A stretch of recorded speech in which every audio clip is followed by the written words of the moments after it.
Heading डालो calorimetry.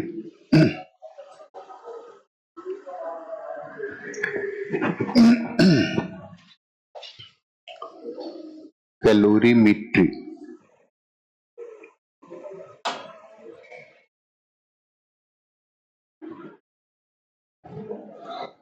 Calorie का मतलब हीट एनर्जी और मीट्री का मीनिंग है उसका मेजरमेंट। जैसे हमारे पास कोई सॉलिड बॉडी और इवन में लिक्विड्स भी ऐड कर देता, सॉलिड एंड लिक्विड्स, तो अगर इनको हीट देंगे तो इनका टेम्परेचर बढ़ेगा, इनसे हीट लेंगे तो इनका टेम्परेचर कम हो जाएगा।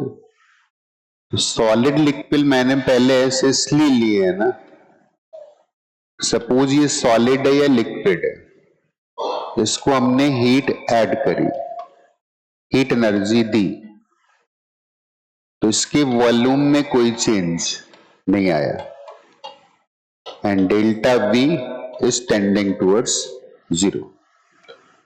लेकिन इसी जगह गैस होती तो क्या होता, यहां पे तो डेल्टा वी की वैल्यू सिग्निफिकेंटली छोटी, किससे, वी से। सॉलिड में एक्सपेंशंस होंगे लेकिन एक्सपेंशंस ओरिजिनल वॉल्यूम के कंपैरिजन में नेग्लिजिबल होंगे, और वही लगभग लिक्विड्स के लिए भी होगा। लेकिन अगर हम कोई गैस ले लेते हैं ना, सपोज हमने इसमें गैस ले लिया और इसका वॉल्यूम वी था और इसको हमने कोई हीट ऐड करी, इसको हीट दिया, तो इस गैस के वॉल्यूम में चेंजेस आएंगे और ये वॉल्यूम के चेंजेस इवन काफी बड़े भी हो सकते हैं, राइट।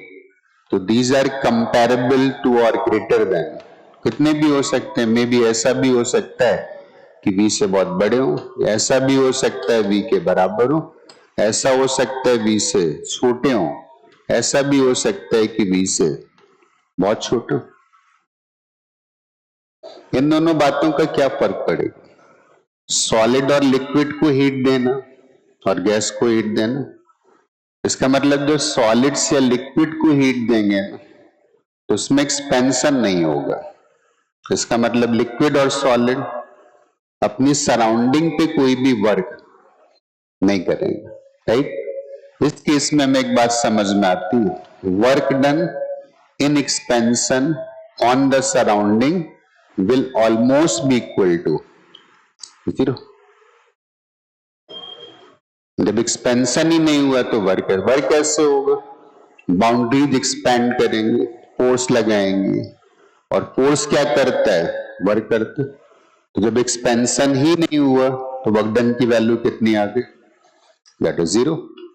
लेकिन गैसेस के केस में गैसेस वर्क कर सकती हैं, अच्छा खासा एक्सपेंशन है, मैं बोल सकता हूं work done by the gas on the surrounding will not be equal to 0 even if it can be significantly large।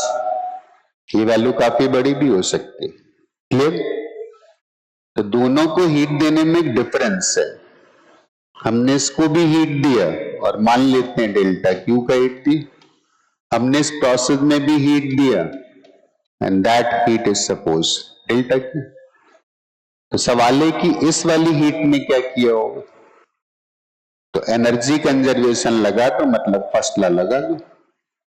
हमने जो हीट दिया है उसने क्या क्या किया होगा, उसने सिस्टम को दे दिया, सिस्टम ने कुछ वर्क कर दिया और बाकी अपने पास रख लिए, लेकिन वर्क यहाँ पे 0 है, इसका मतलब डेल्टा यू।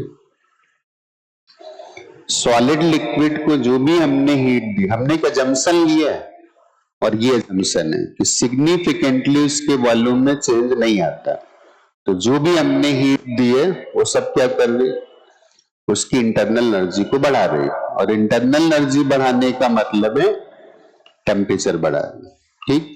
लेकिन गैसेस के केस में कुछ अलग था, और गैसेस के केस में क्या था कि हमने हीट दिया तो उसने सिग्निफिकेंट अमाउंट का वर्क भी किया और बाकी जो बचा वो उसकी इंटरनल एनर्जी के फॉर्म में स्टोर हो गया। एक छोटा सा सवाल पूछता ना, सॉलिड को हीट देना, गैसेस को हीट देना, किसमें टेम्परेचर में ज्यादा इंक्रीमेंट आएंगे? Most of the time gases में कम आएंगे और सॉलिड्स में ज्यादा आएंगे। उसका रीजन क्या है?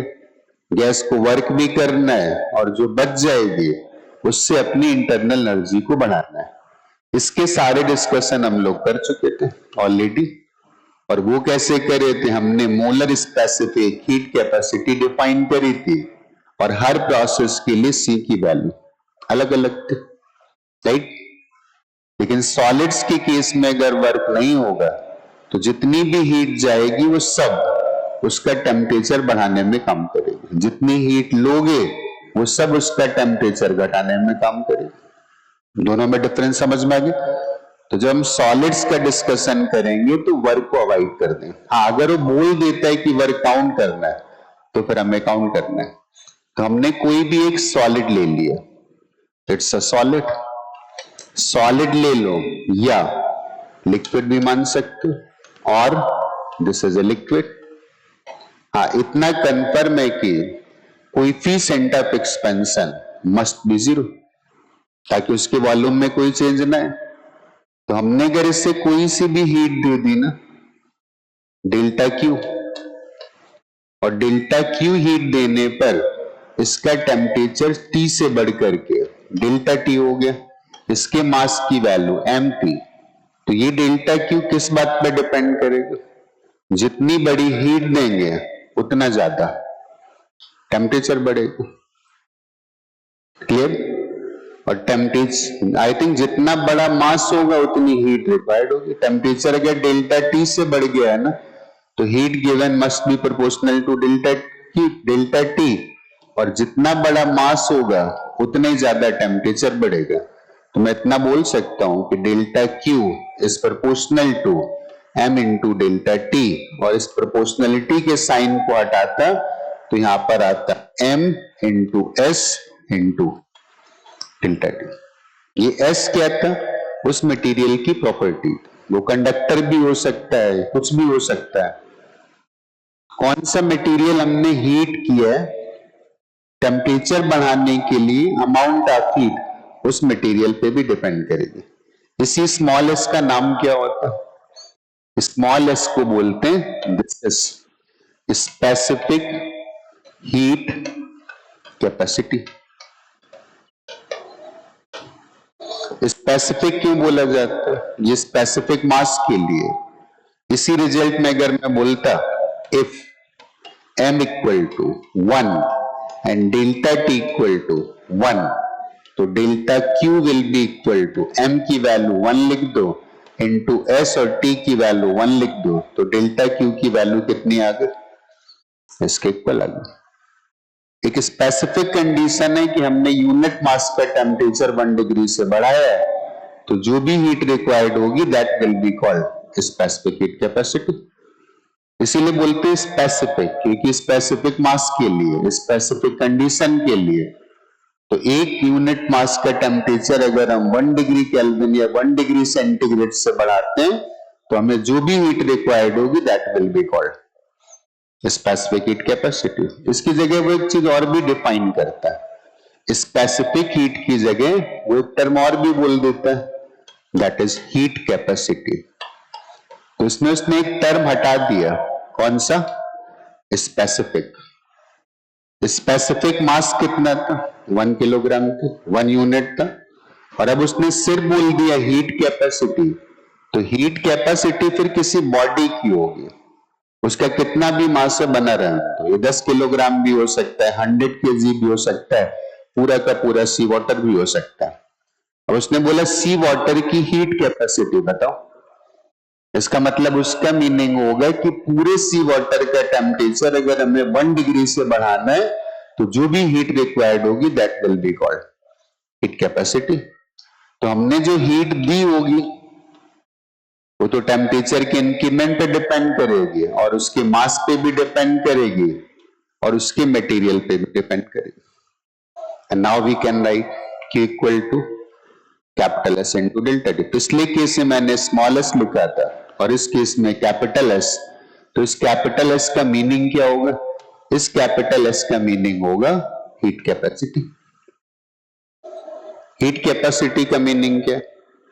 किसी भी बॉडी का टेम्परेचर अगर हमें 1 डिग्री से बढ़ाना है तो जो भी हीट रिक्वायर्ड होगी that will be called heat capacity.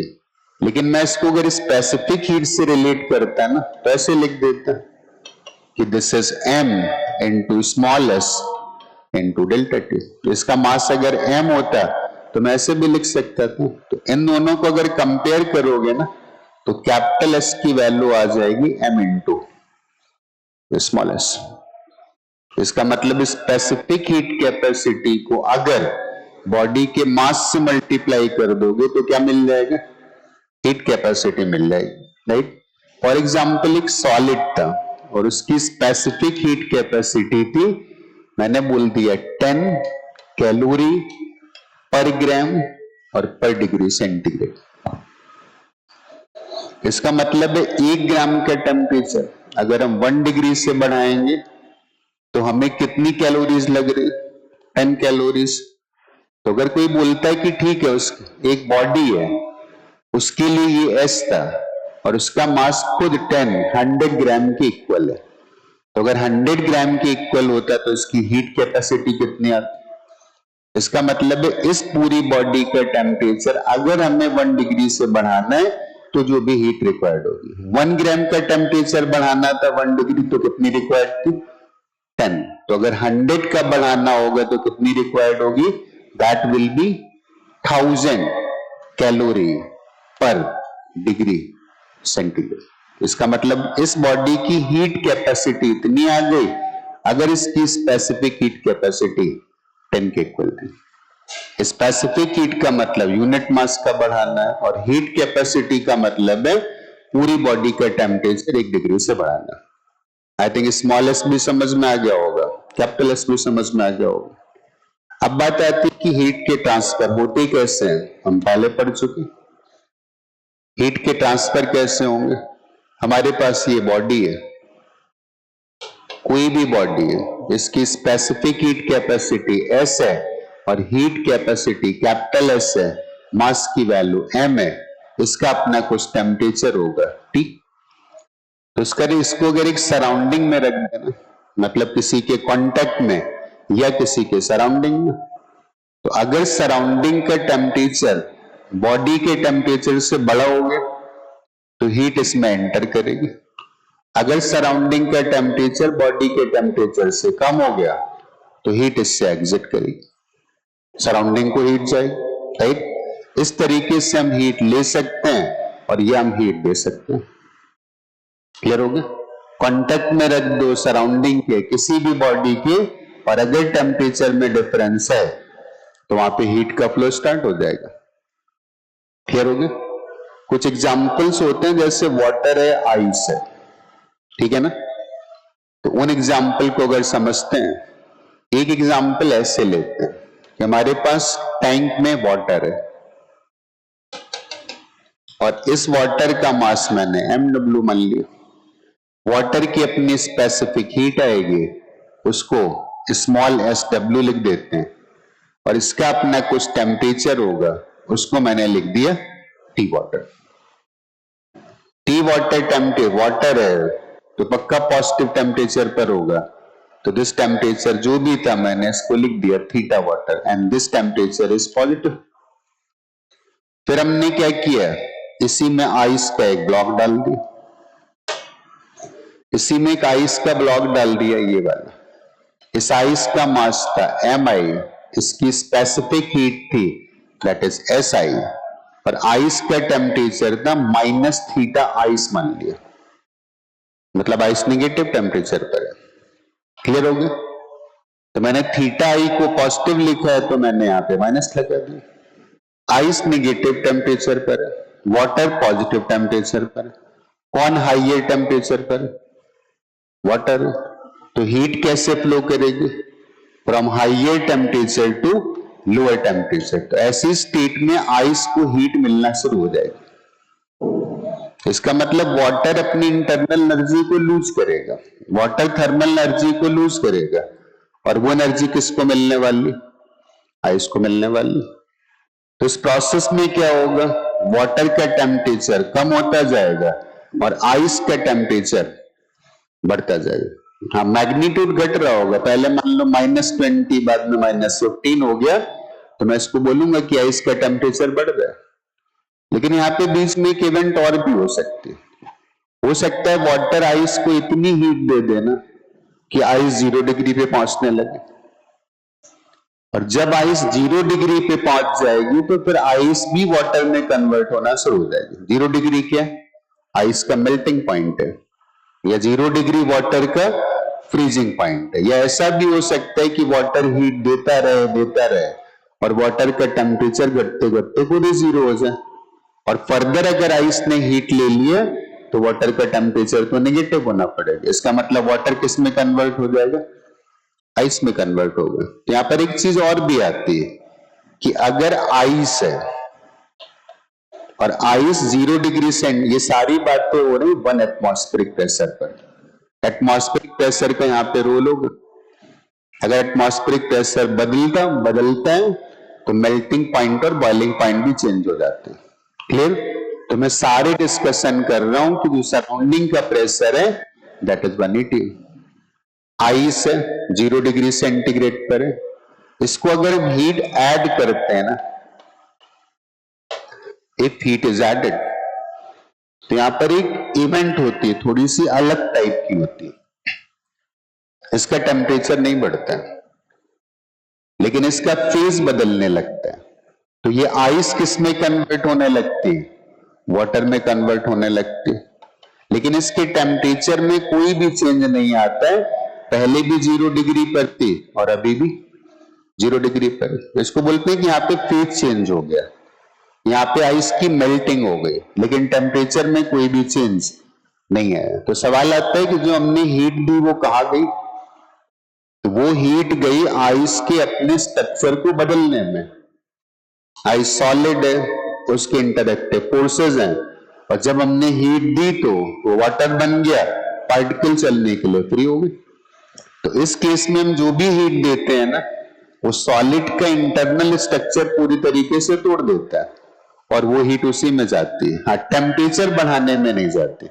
ऐसे बोल सकते हैं कि अट्रैक्टिव फोर्सेस होंगे, उन्हीं फोर्सेस को ओवरकम करने में चली गई, लेकिन काइनेटिक एनर्जी किसी पार्टिकल की नहीं चल रही। राइट? तो इसका डिस्कशन करते हैं लैटेंट हीट से। टेम्परेचर नहीं बढ़ा मतलब बात पोटेंशियल की हो गई। तो इस केस में हमने जो भी हीट दी होगी ना, that heat is proportional to mass of ice.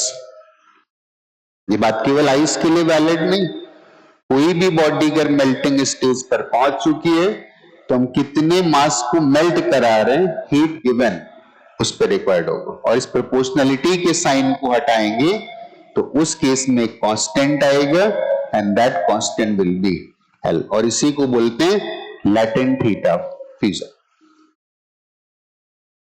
Liquid का सॉलिड में कन्वर्जन या सॉलिड का लिक्विड में कन्वर्जन हो, उस केस में हम latent heat of fusion use करते हैं। यहाँ पे टेम्परेचर का कोई रोल है नहीं। क्यों रोल नहीं? क्योंकि टेम्परेचर में कोई भी चेंज नहीं आता है, केवल क्या बदलता है, फेज बदलता है। पहले फेज क्या था, दैट वाज सॉलिड, और बाद में फेज क्या है, लिक्विड। लेकिन फेज बदला है, टेम्परेचर नहीं बदला है, तो इंटरनल स्ट्रक्चर को तोड़ने में गई एनर्जी। तो heat given will be equal to mass into latent heat of fusion. ये इवेंट एक बार और भी होती, कैसे होती? ये इवेंट होती है कि वाटर है, इट्स वाटर 100 डिग्री सेंटीग्रेड पर, मतलब बॉइलिंग की स्टेज पर, और ऐसी स्थिति में अगर हम वाटर को और भी हीट दे दें ना, हमने यहां पर हीट ऐड कर दी, और ये सारा का सारा वाटर अब कन्वर्ट हो जाएगा किसमें, वेपर्स में। लेकिन इस वाटर का टेम्परेचर नहीं बदला, अभी भी क्या हुआ, 100 डिग्री सेंटीग्रेड। सारी एनर्जी चली गई इंटरनल फोर्सेस के अगेंस्ट। तो हमने हीट तो दी है लेकिन टेम्परेचर में कोई चेंज नहीं आया। तो अब की बार मैं इस हीट को लिख सकता हूं कि heat given is proportional to mass, और खुद इसके इंटरनल स्ट्रक्चर पर मतलब L. What is LV? Latent theta vaporization. And what was LF? latent theta fusion. Solid liquid का ट्रांजिशन है तो फ्यूजन है, और अगर लिक्विड वेपर्स का गैसेस का ट्रांजिशन है तो वो क्या आ गया? वेपराइजेशन. तो हीट देने में कभी कभी कैसी चीजें भी आती कि टेम्परेचर नहीं बदलता लेकिन बॉडी हीट लेती है, और बाकी सारे केसेस में अगर फेज नहीं बदलता है और हम हीट देते हैं तो उस केस में टेम्परेचर चेंज होता है. ठीक है ना? तो ये दो सिचुएशन हमें दिमाग में और भी रखनी है. अब एक क्वेश्चन है सफिशिएंट है जो कैलोरीमेट्री को पूरा एक्सप्लेन कर सकता है. हमने टैंक लिया, इस टैंक में कोई लिक्विड ले लिया, लिक्विड था वाटर, वाटर का टेम्परेचर था प्लस थीटा डब्ल्यू, वाटर का मास था एम डब्ल्यू, वाटर की स्पेसिफिक हीट कैपेसिटी थी एस डब्ल्यू, और लैटेंट हीट कभी लिखना है वो तो सेम ही होता है, आइस वाटर कन्वर्जन है. तो ये वाटर के पैरामीटर्स थे and water was at some positive temperature, और ये टेम्परेचर किस रेंज में लाई करेगा? थीटा वाटर की वैल्यू 0 या 0 से 100 या 100 से छोटी होगी. बाहर का प्रेशर अगर 1 atm है तो वाटर है तो उसका टेम्परेचर इसी जोन में आएगा, इसके बियॉन्ड नहीं जा सकता है. हमने इसी वाटर के टैंक में क्या किया? इस वाटर के टैंक में एक आइस का टुकड़ा डाल दिया, ये वाला, दिस इज आइस, और आइस का मास था एम आइस, उसका टेम्परेचर था माइनस थीटा आइस, और उसकी स्पेसिफिक हीट कैपेसिटी थी S ice. Ice is at some negative temperature, तो आइस के टेम्परेचर में बोल सकता हूं कि theta I minus theta I की वैल्यू, ये तो नेगेटिव है ना, इसका मतलब this will be less than और इक्वल टू 0 डिग्री सेंटीग्रेड. बाकी नेगेटिव कितना भी जा सकता है, -273 तक जा सकता है. तो -273 से छोटा टेम्परेचर होता नहीं है, तो इसको लिख देते हैं -273 degree. This is the absolute minimum temperature. Universe में अगर कोई मिनिमम टेम्परेचर एग्जिस्ट करेगा तो दैट इज 0 डिग्री केल्विन या -273 degree centigrade. Ice negative temperature पर है, वाटर पॉजिटिव टेम्परेचर पर है, और हमें पता है कि अगर दो बॉडीज डिफरेंट टेम्परेचर्स पर हैं तो उनके बीच में हीट का फ्लो स्टार्ट हो जाएगा. तो यहां पे हीट का फ्लो होगा. कैसे हीट का फ्लो होगा? Heat will flow from a higher temperature body to a lower temperature body. ऐसे तो हीट का फ्लो होगा. वाटर का टेम्परेचर कम होगा, आइस का टेम्परेचर बढ़ेगा. क्लियर होगा? अब बता सकते हो कौन कौन सी पॉसिबिलिटीज आ सकती है?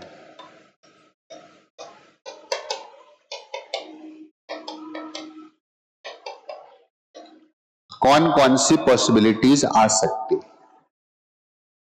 हाँ, कोई बोलेगा क्या क्या हो सकता है? मतलब एक टाइम ऐसा आएगा कि जब थर्मल इक्विलिब्रियम अचीव हो जाएगी और दोनों के टेम्परेचर सेम हो जाएंगे, और जैसे दोनों के टेम्परेचर सेम हो गए वैसे हीट का फ्लो बंद हो जाएगा. तो पॉसिबिलिटी नंबर 1 कि final temperature of the system is positive. मतलब जो थीटा फाइनल की वैल्यू आएगी वो 0 डिग्री सेंटीग्रेड या 0 डिग्री से ज्यादा हो. मैं बहुत स्पेसिफिक हो जाता हूं, मैं समझाने के लिए मैं चीजों को और क्लियर लिख देता हूं कि final temperature is greater than 0 degree centigrade. एक पॉसिबिलिटी आ सकती है, ठीक, कि इस पूरे सिस्टम का फाइनल टेम्परेचर पॉजिटिव हो जाए. ठीक है ना? एक दूसरी पॉसिबिलिटी की बात कर लेते हैं, सेकेंड पॉसिबिलिटी. सेकेंड पॉसिबिलिटी की वैल्यू है कि final temperature of the system will become 0. इस पॉसिबिलिटी में दो पॉसिबिलिटीज हैं, जानते हो कौन सी? अगर फाइनल टेम्परेचर पॉजिटिव है तो इसका मतलब है final stage, this implies final state of the system is water. Positive होने का मतलब क्या है? सारी आइस किस में बदल गई होगी? वाटर में बदल गई होगी। फिर मैंने बोला कि फाइनल टेम्परेचर इज जीरो, तो फाइनल टेम्परेचर जीरो के लिए दो पॉसिबिलिटीज आएंगी, राइट? पॉसिबिलिटी नंबर ए कि फाइनल स्टेज इज वाटर, और पॉसिबिलिटी नंबर टू कि final state is ice. State लिख देता हूं, स्टेट भी चलेगा। ऐसा भी हो सकता है कि 0 डिग्री टेम्परेचर हो जाए और फाइनल स्टेट क्या आ जाए? वाटर आ जाए, या फाइनल स्टेट आइस आ जाए। एक तीसरी पॉसिबिलिटी आ सकती है, थर्ड पॉसिबिलिटी, कि जो टेम्परेचर होगा final that is still less than zero. वैसे एक बात बताना, यहां पे दो पॉसिबिलिटी होंगी, और भी कुछ हो सकता है।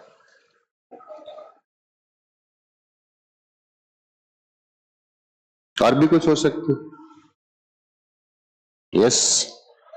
यहां पे एक पॉसिबिलिटी और भी है, कुछ वाटर आइस में कन्वर्ट हो जाए, मिक्सचर रह जाए, या कुछ आइस वाटर में कन्वर्ट हो जाए, मिक्सचर रह जाए।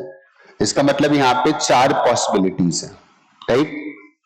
एक और पॉसिबिलिटी आ गई कि टेम्परेचर फाइनल तो जीरो है, some, not complete, some ice is converted to water, और बाकी आइस बच गई। नॉट ऑल, कुछ फाइनल टेम्परेचर जीरो आ गया तो कुछ आइस वाटर में कन्वर्ट हो सकती, right?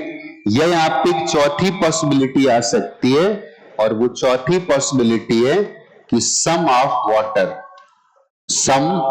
Water is converted to ice. 0 degree सबसे ट्रबलसम गेम। अगर जीरो हो गया तो समस्या खड़ी हो गई, क्योंकि जीरो होने के चार मतलब है। एक मतलब है सारी आइस वाटर में बदल जाए फिर जीरो हो जाए। एक मतलब है सारा वाटर आइस में बदल जाए फिर जीरो हो जाए। एक मतलब है कुछ वाटर आइस में बदल जाए, कुछ ना बदले, टेम्परेचर जीरो हो जाए। एक मतलब है कुछ आइस वाटर में बदल जाए और बाकी बची रहे और टेम्परेचर जीरो हो जाए। तो जो सबसे प्रॉब्लम क्रिएट करेगा ना एग्जाम में, वो ये वाला पार्ट प्रोड्यूस करेगा। 0 डिग्री पर आने का मतलब है देयर आर 4 पॉसिबिलिटीज। हाँ, ये सबसे सिंपल पॉसिबिलिटी थी, और एक सिंपल पॉसिबिलिटी और भी है कि final temperature of this mixture is negative. तो फाइनल टेम्परेचर नेगेटिव होने का मतलब 0 से छोटा हो गया, और 0 से छोटा होने का मतलब है कि सारी की सारी आइस किस में कन्वर्ट हो गई, सॉरी, सारा का सारा वाटर किस में कन्वर्ट हो गया, आइस में। इस वाले स्टेटमेंट का मीनिंग क्या था? इसका मतलब था फाइनल टेम्परेचर अगर पॉजिटिव है तो इसका मतलब था all ice is converted to water, तभी तो फाइनल मिक्सचर वाटर है। और इस वाली पॉसिबिलिटी का मतलब है कि all water is converted to ice. अगर हम ये सारी पॉसिबिलिटी अपने दिमाग में रखते तो उसका क्वेश्चन बहुत इजीली सॉल्व करके आए। तो समझ में? अभी तो एक तीसरा केस और भी बन सकता है, उसने वेपर भी डाल दिया होता, ऐसे चैम्बर बंद किया होता, वाटर वेपर भी होती, उसका टेम्परेचर 200 डिग्री सेंटीग्रेड होता, आइस होती नेगेटिव पर, वाटर होता पॉजिटिव पर, तो 3 का केस आ जाएगा, थोड़े कॉम्प्लिकेशन और बढ़े। तो वहां पे क्या क्या हो सकता है? Either temperature will be negative, either temperature will be zero, either temperature will be positive less than 100, either temperature will be 100 and either temperature will be greater than 100। वहां पे बहुत सारी पॉसिबिलिटी आ गई, राइट? बट एक चीज समझ में आएगी तो भी समझ में आने वाला है, राइट? तो हमारे पास इतनी पॉसिबिलिटीज हैं, और अगर ये हमारे दिमाग में रहेंगी तो हम कैलोरीमेट्री का कोई भी क्वेश्चन सॉल्व कर लें। एक एक करके सारी पॉसिबिलिटीज पे काम करते हैं। राइट। हमने पहली पॉसिबिलिटी पे काम किया कि final temperature of this mixture and that is equal to positive, right. अगर फाइनल टेम्परेचर पॉजिटिव हो गया, राइट, तो उस केस में हम क्या बोलेंगे, इनिशियल सिचुएशन क्या थी, इनिशियल सिचुएशन ये थी, वाटर था, वाटर का टेम्परेचर थीटा वाटर था, वाटर का मास m वाटर था और specific heat capacity s water थी। इसमें जो हमने आइस मिलाई थी उस आइस का मास था mi, स्पेसिफिक हीट si और इनिशियल टेम्परेचर था माइनस थीटा। आई थिंक बात समझ में आ गई होगी। अब जब हमने बोला कि फाइनल पॉजिटिव तो final temperature is greater than 0, इसका मतलब ये पूरा क्या बन चुका है, वाटर बन चुका है। सारा का सारा आइस किस में कन्वर्ट हो गया, वाटर में। इस आइस को हीट किसने दी थी, वाटर ने दी होगी, तो वाटर की हीट कम हो चुकी। वाटर का पहले टेम्परेचर कितना था, वाटर का पहले टेम्परेचर था थीटा वाटर और फाइनल सबका कितना हो चुका है, थीटा फाइनल हो चुका है। तो टेम्परेचर अभी भी अगर पॉजिटिव है इसका मतलब ये कि वाटर ने अपना फेज चेंज नहीं किया। वाटर तो तब फेज चेंज करता ना जब वो 0 से नीचे आता। तो वाटर ने हीट दी, कितना दे दिया, m water into s water into theta water minus theta final. Water का पहले टेम्परेचर कितना था, थीटा वाटर, और वो जो वाटर पहले था ना, मैं सिर्फ उसकी बात करूंगा यहां पर, उसका टेम्परेचर बाद वाला कितना, थीटा फाइनल, कितने से घट गया, theta water minus theta final. Clear हो गया। इतनी हीट वाटर ने दी, तो बता सकते हो इस हीट ने क्या क्या किया, इस हीट ने पहले आइस को पहुंचाया होगा निगेटिव टेम्परेचर से 0 पर, फिर आइस को पहुंचाया होगा फेज चेंज करने में, वाटर बना होगा तो 0 की आइस 0 के वाटर में कन्वर्ट हो गई होगी। फिर जो वाटर आइस से बना था उसका भी टेम्परेचर बढ़ा के उसने कितना कर दिया, थीटा फाइनल। वाटर ने जो हीट दी वो कैसे कैसे चेंज हुई, आइस को पहले माइनस थीटा आइस से किस में पहुंचाया, आइस में, किस टेम्परेचर पर, 0 डिग्री सेंटीग्रेड पर। फिर इसके बाद उसने फेज बदला और फेज में इस आइस को किस में कन्वर्ट किया, वाटर में, टेम्परेचर अभी भी कितना रहा, 0। इसके बाद और भी आइस ने हीट ली, इस वाटर ने हीट लिया और तब ये वाटर में ही कन्वर्ट हुआ, लेकिन इसका टेम्परेचर बढ़ करके कितना हो गया, थीटा फाइनल। आइस के पास 3 स्टेजेस आ गए, निगेटिव टेम्परेचर की आइस 0 टेम्परेचर की आइस में कन्वर्ट हुई, फिर 0 वाली आइस वाटर में कन्वर्ट हो गई और 0 वाला ये वाला वाटर फिर थीटा फाइनल में कन्वर्ट हो गया। इसका मतलब इधर भी तुमने हीट दी, इधर भी तुमने हीट दी और इधर भी तुमने हीट दी। पहली हीट दी टेम्परेचर को 0 लाने में, तो आइस ने कितना हीट रिसीव किया, mi si, और टेम्परेचर कितने से बढ़ गया, थीटा से, माइनस थीटा आई था और बाद में हो गया 0, तो कितने से बढ़ गया, थीटा से। फिर तुमने फेज बदला, तो फेज बदला तो मास कितना था, mi था, लैटेंट थीटा फ्यूजन LFT, इतनी एनर्जी चली गई फेज बदलने में। और इसके बाद भी तुम नहीं रुके, तुमने जो वाटर बना उसको तुमने थीटा फाइनल में कन्वर्ट कर दिया। तो अब क्या लिखेंगे, मास आइस का लिखोगे, लेकिन वही आइस अब क्या बन चुकी, वाटर। तो स्पेसिफिक हीट किसकी यूज करोगे, वाटर की। और कितना टेम्परेचर बढ़ाना था, 0 से थीटा फाइनल, इसका मतलब इतना। जब पहला केस क्लियर हो जाए तो उस केस में हमें ऐसे लिखना। बात ये नहीं समझना है कि क्या होगा, तो तुम क्या करना, इस बात को चेक कैसे करना है, तुम ये चेक करना कि अगर दोनों 0 पर आते हैं तो कितनी कितनी हीट के एक्सचेंजेस होंगे। आइस को आना है 0 पे, अगर आइस को 0 पे आना है, मैंने बोल दिया 100 की रिक्वायरमेंट है, आइस 0 पे आएगी तो 100 जूल की हीट देगी। और वाटर को अगर 0 पर आना है तो वो 200 ले, वो 200 दे देगा। इसका मतलब जब आइस 0 पर आएगी तो वाटर केवल 100 ही दे पाएगा और बाकी 100 बच जाएगी। इसका मतलब वाटर के पास अभी और भी है 0 पर आने के लिए। इसका मतलब आइस को मेल्ट कराना शुरू कर देगा। तो हमें दो चीजें चेक करनी होंगी, यहां पे सोचना पड़ेगा। मैं डेटा फिट कर रहा हूं, सुनना ध्यान से। आइस को 0 पे आना है 100 रिक्वायर्ड, आइस को 0 पर आने के लिए 100 रिक्वायर्ड है। 0 पर आना है मतलब माइनस थीटा आई से 0 आना है 100, और 0 से 0 जाना है तो 50 रिक्वायर्ड है। इसका मतलब पूरी आइस को कम से कम मेल्ट कराने के लिए 150 चाहिए। और वाटर अगर 0 पर आता है तो 200 दे सकता है, इसका मतलब वो देना तो 150 ही था ना। इसका मतलब वाटर 0 पर आ भी नहीं पाएगा और वो 150 की हीट देगा। इसका मतलब हमें ये चेक करने की जरूरत है कि m water s water into theta water, इसकी वैल्यू अगर M I S I into theta I और plus M I into L F इससे ज्यादा है, इसका मतलब फाइनल स्टेज का टेम्परेचर पॉजिटिव आएगा। तो इस स्टेटमेंट का एक मीनिंग भी है, और इस जो पहली पॉसिबिलिटी मैंने लिखी है उसका मीनिंग क्या है?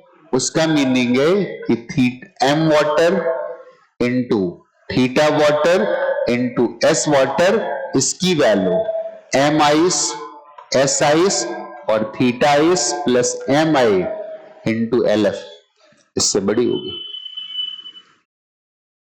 ये बात हमें पहले चेक करनी पड़ेगी फाइनल स्टेज क्या है।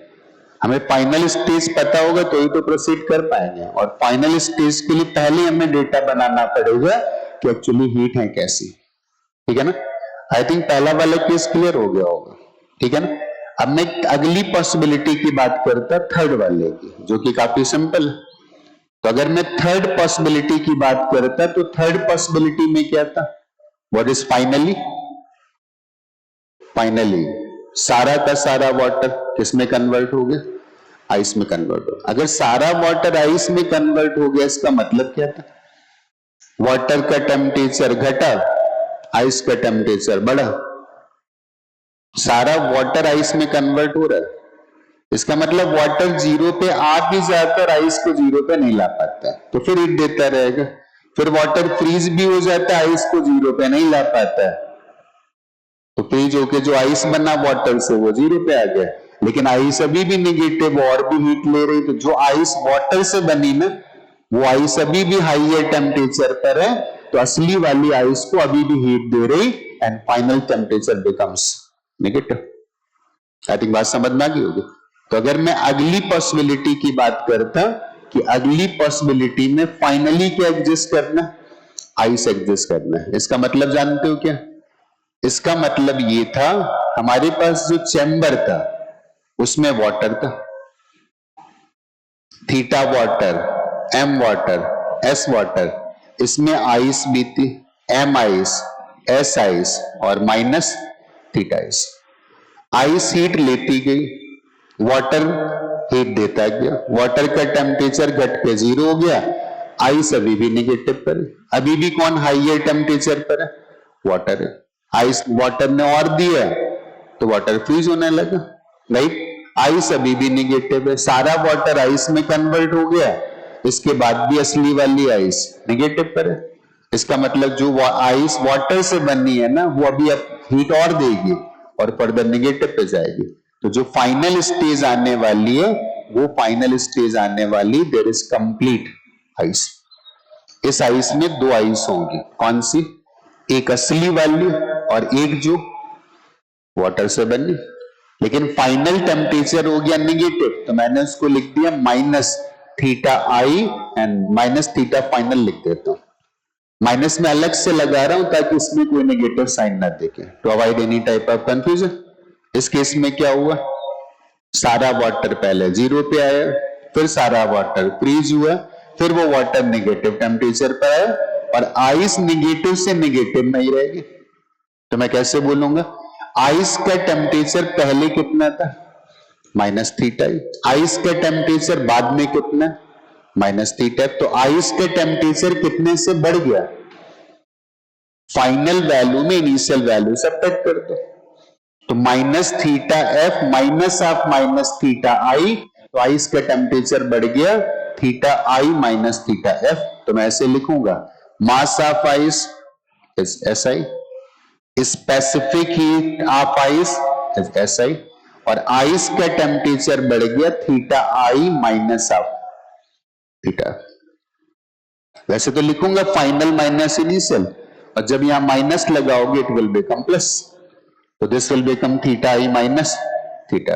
आइस का टेम्परेचर बढ़ गया मतलब आइस को हीट मिली, तो बता सकते हो ये हीट दी किसने?